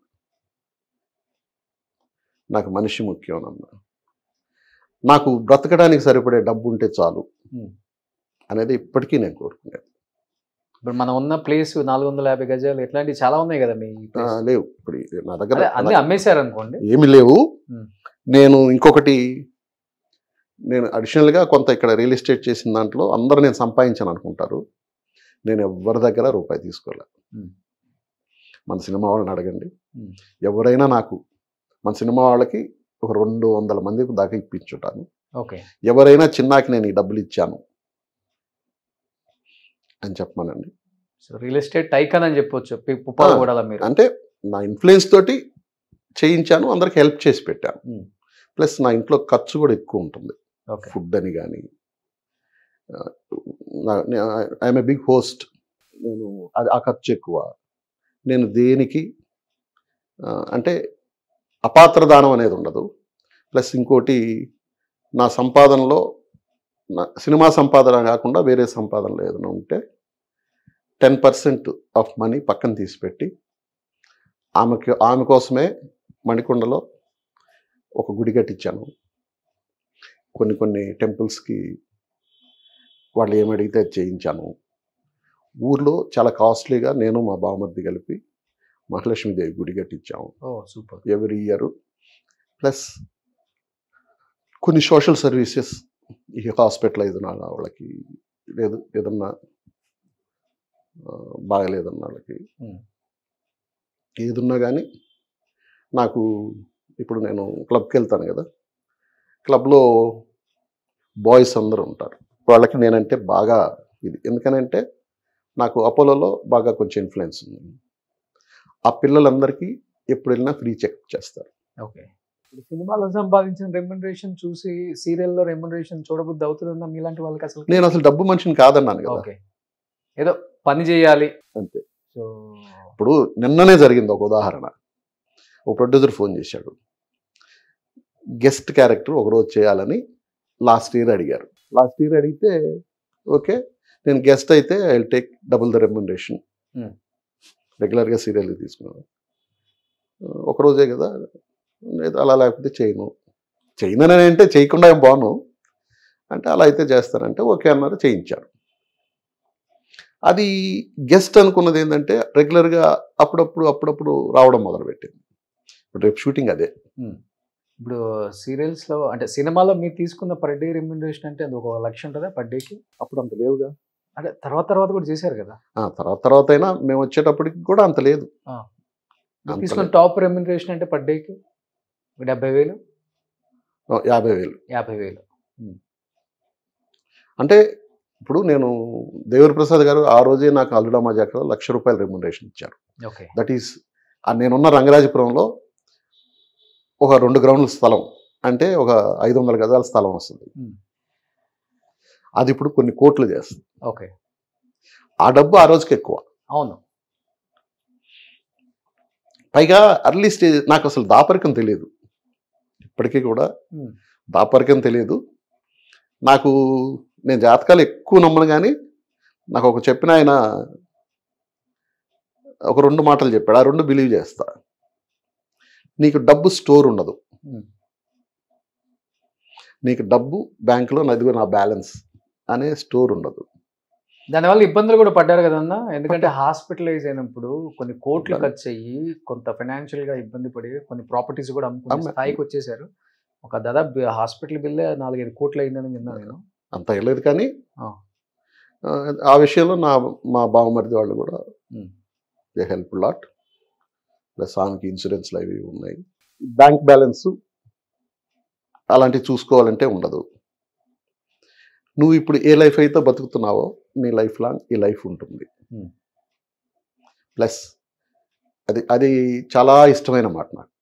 ప్రతిరోజు నీ చేత్తో ఒకరు అన్నం తింటారు, మీ ఇంట్లో వాళ్ళు కాకుండా. నేను అది అనుకుంటాను, ఇంకొకరికి పెట్టాలంటే నేను తింటేనే కదా పెట్టగలను. అందుకే సీరియల్స్ చేస్తున్నారు. సీరియల్స్ అనేది కాదు, సీరియల్స్ అని అంటే నాకు ఏదైనా అట్మాస్ఫియర్ కావాలి, షూటింగ్, స్టార్ట్ కెమెరా, యాక్టింగ్ అనేది కావాలి. బట్ ఇంత మంచి యాక్టరు ఇప్పుడున్న డైరెక్టర్స్ వినియోగించుకోలేకపోతున్నారు అనుకోవచ్చా, లేకపోతే అవకాశాలు రావట్లేదు నేను మారింది అనుకోవచ్చా? నేను ఫస్ట్ నుంచి నన్ను ఎప్పుడు చెప్పేవాడిని, జనం ఆదరించినంత ఎక్కువ నన్ను ఇండస్ట్రీ ఆదరించలేదని. నన్ను ఇప్పటికీ జనం ఆదరించినంత ఎక్కువగా ఇండస్ట్రీ ఆదరించలేదు. అనుకున్నంత గుర్తింపు రాలేదు. గుర్తింపు వచ్చింది, అంటే క్యారెక్టర్ జనాల్లో వచ్చింది, జనాల్లో వచ్చింది. ఇంకొకటి ఏంటంటే తృప్తి. నేను ఒక 50-60% ఎక్స్పెక్ట్ చేశాను, ఇలా అయితే చాలు అని. నా ఇప్పుడు 1000 సంపాదించానని నాకు ఫీలింగ్. నేను ఐఎమ్ యాక్టర్, ప్రొడ్యూసర్, డైరెక్టర్, ఈ అసోసియేషన్స్లో అన్నిట్లో మెంబర్ని. ఇది నేను ఎక్స్పెక్ట్ చేయని ఒక ఇది. ఏం ఎక్స్పెక్ట్ చేయలేదు కాబట్టి ఇవన్నీ. ఏమైనా ఎక్స్పెక్ట్ చేస్తే ఇన్ని వచ్చాయి. మనం చిరంజీవి, లేదంటే బాలకృష్ణ, వీళ్ళ ఊహల్లో నుంచి వచ్చింటే ఏదైనా చిన్న చిన్న సీన్స్ చేసుకుంటూ ఒక యాక్టర్ అవుదాము అనుకుని వచ్చినాను. కాబట్టి నేను హీరోగా చేశాను. హీరో చేయింది ఏమి చేయకుండా పోలా, నేను చేసింది. ఏదైనా తృప్తి అనేది లేకపోతే మనిషికి ఆ డిసప్పాయింట్మెంట్ అనేది వస్తానే ఉంటుంది. అవును. బట్ ఈ యాక్టర్తో చేయలేదు అనేది ఏముందా మీకు? నేను ఇండస్ట్రీకి వచ్చాక చేయాలనుకున్నది చిరంజీవి గారు. నాకు అదొక్కటే ఉండేది. ఆయనతో సినిమా చేశాక ఈ మాట ఆయనతోనే చెప్పాను. 100 days ఫంక్షన్ మెడ్రాస్లో జరుగుతుంటే నేను ఒక పక్కన ఉన్నాను, ఆయనే వచ్చారు. పాపం, ఏం చిన్న ఎలా ఉన్నావు? బాగున్నాను సార్, మీకు ఒక్క మాట చెప్పాలి. ఏంటి అన్నాను. నాకు మీతో ఒక్క సినిమా చేయాలనండి. ఆ కోరిక తీరిపోయింది సార్, ఇంకా చేసినా చేయకపోయినా నాకు పెద్ద ఇది లేదు. అదేంటి అలా అంటావు, నువ్వు చాలా మంచి ఆర్టిస్ట్వి. నేను ఇప్పటికీ మధురానగర్లో సినిమా నాకు ఏదైనా మూడ్ బాగాలేకపోతే పెట్టుకొని నేను ఎంజాయ్ చేస్తాను తెలుసా. సురేఖ గౌడ కూర్చుంటుంది నాతోటి. That's achievement. చిరంజీవి గారు ఒకసారి నన్ను పార్టీకి పిలిస్తే వెళ్ళాను. సరదాగా అందరం, ఏం చిన్న అందరూ వస్తారు, నువ్వు ఎక్కువ రావు ఎందుకని అన్నాడు. సార్ మిమ్మల్ని నేను అక్కడ చూస్తాను హైట్స్లో, మీరు అక్కడే ఉండాలి.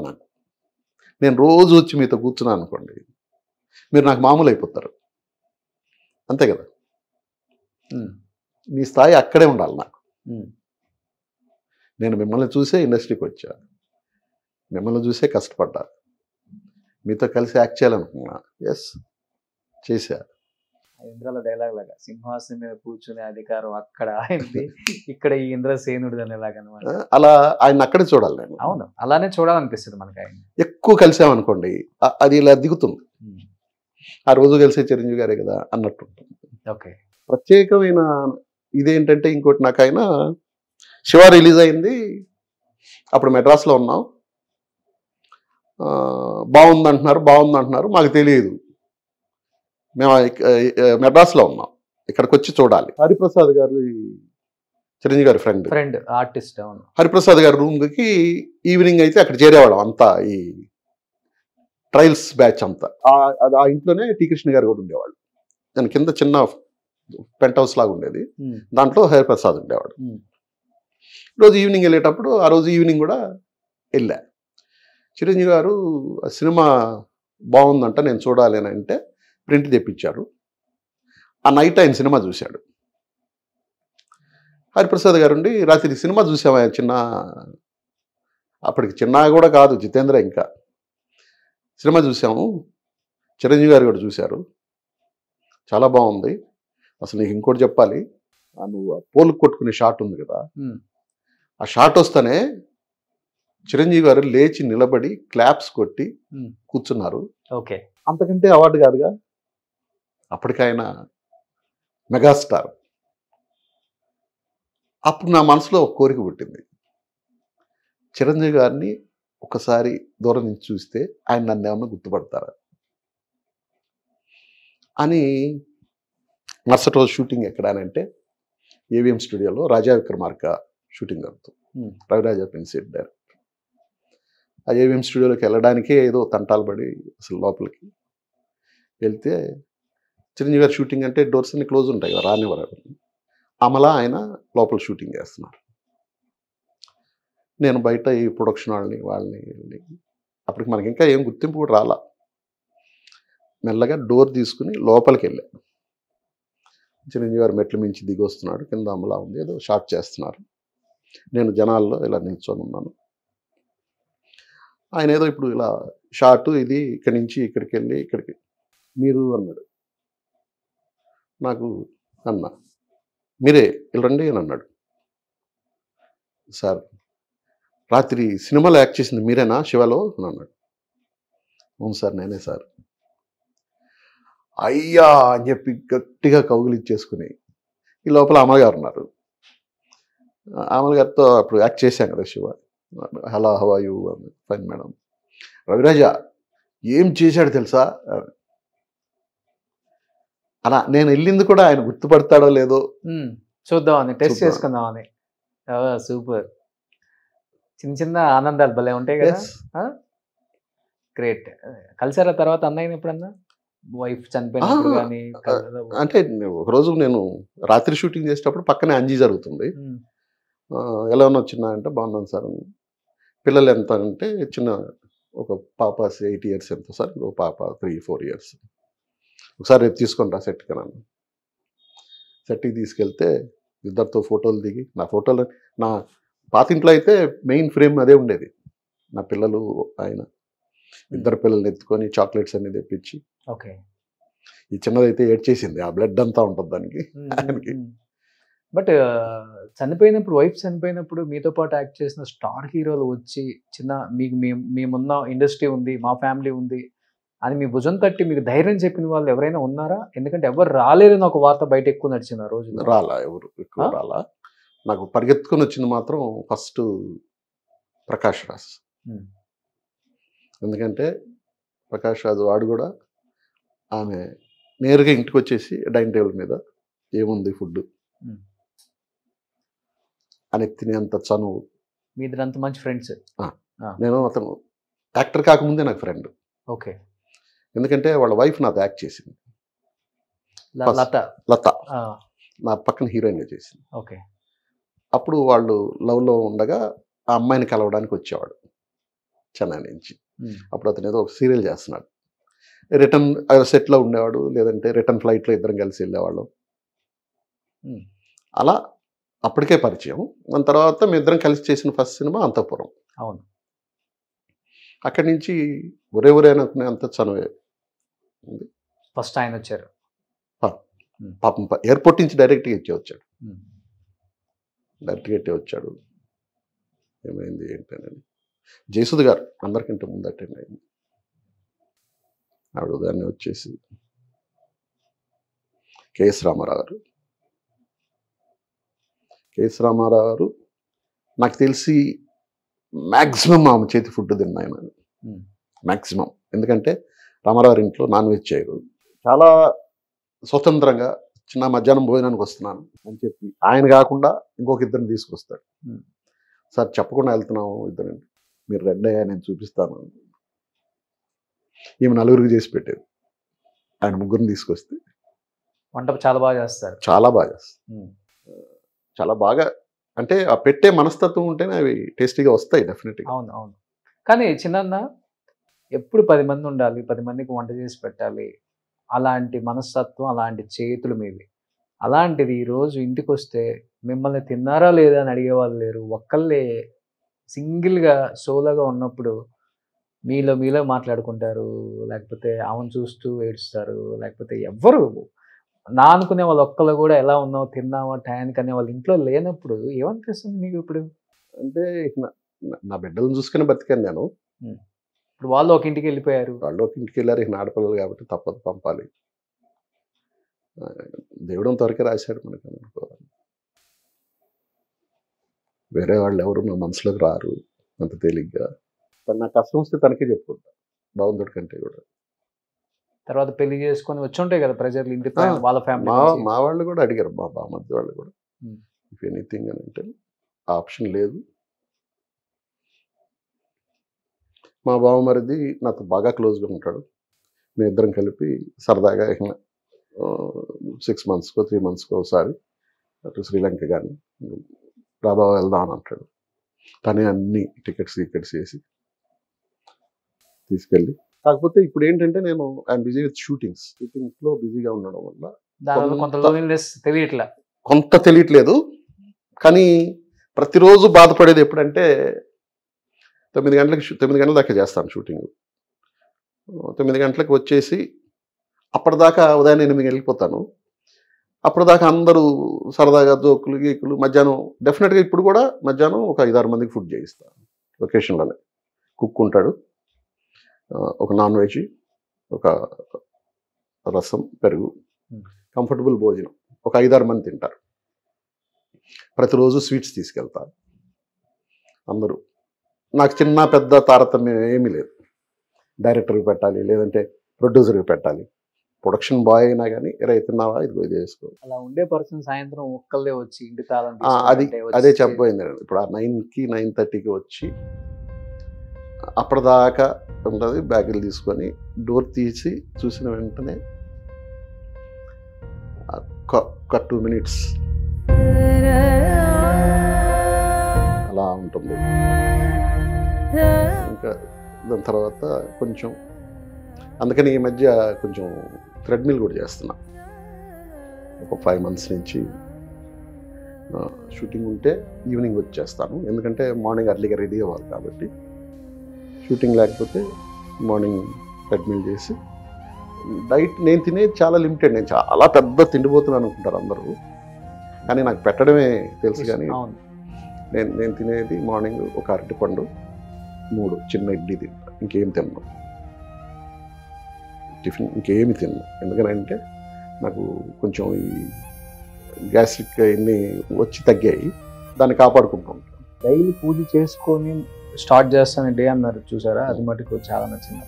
Day starts with that own. Super. అది ముందు రోజే రోజు పువ్వులు పెట్టుకుంటాను, తీసుకొచ్చి పెట్టి దండం పెట్టుకొని. మీ అత్తయ్య మీ బావ వాళ్ళు ఇంకా ఎక్కువ హ్యాపీ ఫీల్ అవుతారు అది చూసినప్పుడు అనుకుంటా కదా. డెఫినెట్గా కూతురులో ఉన్నప్పుడు కాదు, లేనప్పుడు కూడా ఇంత ప్రేమ మా అల్లుడికి. తను ఒకటే మాట అనేది,